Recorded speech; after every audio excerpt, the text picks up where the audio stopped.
তোমার পাথরে দিয়েছি মালা, এত মালা, এত ফুল, তুমি ঢাকা পড়ে গেছো। তুমি পাথর না হলে রাগ করতে। ৫৬ বছর আগের এক মধ্যরাতে এলগিন রোডের ৩ তলার ঘরে আলো জ্বলছিল। চাদর গায়ের এক ছায়ামূর্তি পায়চারি করছিল অবিরাম। বাইরের রাস্তায় ইংরেজ পুলিশের চর সতর্ক সজাগ চোখে দেখছিল।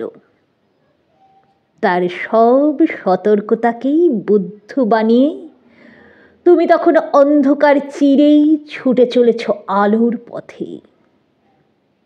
দেশের মানুষ, কাক পক্ষী কেউ টের পায়নি।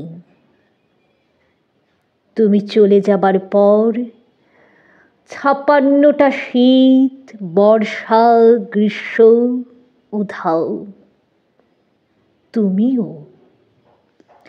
সেই থেকেই প্রত্যেক জানুয়ারিতে পৃথিবীর এপাড়া ওপাড়া সব মাটিতেই তোমার অনশ্বর পায়ের ছাপ। সব রাইফেলেই তোমার বুকের বারুদ, সব কুচকাওয়াজেই তোমার সেনার ছন্দ। পরশ পাথরের মতো স্বাধীনতাকে খুঁজেছে তোমার অন্তরে লুকিয়ে থাকা খ্যাপা। তোমার গন্তব্য ছিল স্বাধীনতা, তোমার পথ ছিল স্বাধীনতা, তোমার স্বপ্ন ছিল স্বাধীনতা, তোমার প্রেম ছিল স্বাধীনতা।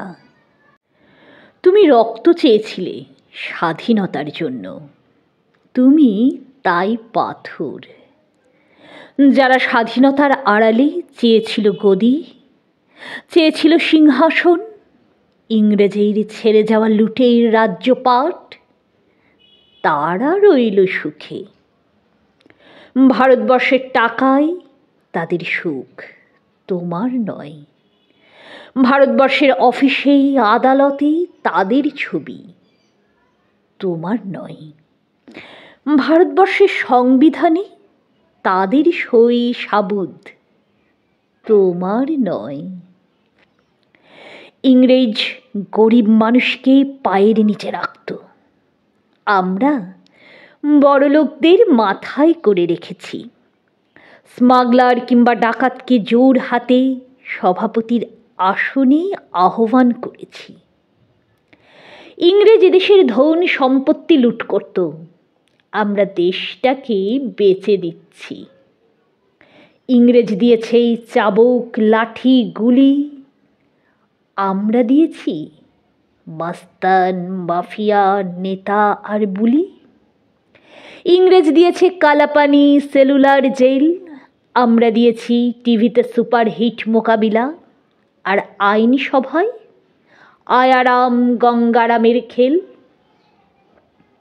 ৫৬ বছর আগের এক মধ্যরাতে পরাধীন এই দেশ ছেড়ে তুমি চলে গিয়েছিলে স্বাধীন এক স্বদেশে ফিরে আসার স্বপ্ন নিয়ে।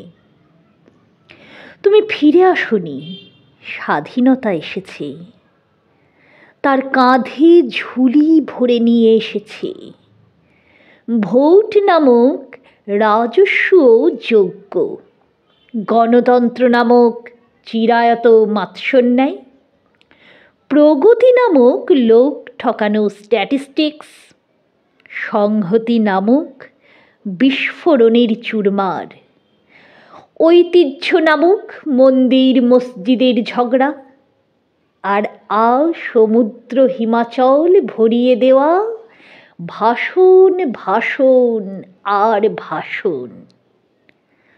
৫৬ বছর ধরে তুমি পাথর হয়ে আছো। ৫৬ বছর ধরেই ভারতবর্ষ অধীর অপেক্ষায় কান পেতে আছে। ইথার তরঙ্গে কবে হঠাৎ শোনা যাবে স্বাধীনতার নিজস্ব কণ্ঠস্বর। আমি সুভাষ বলছি,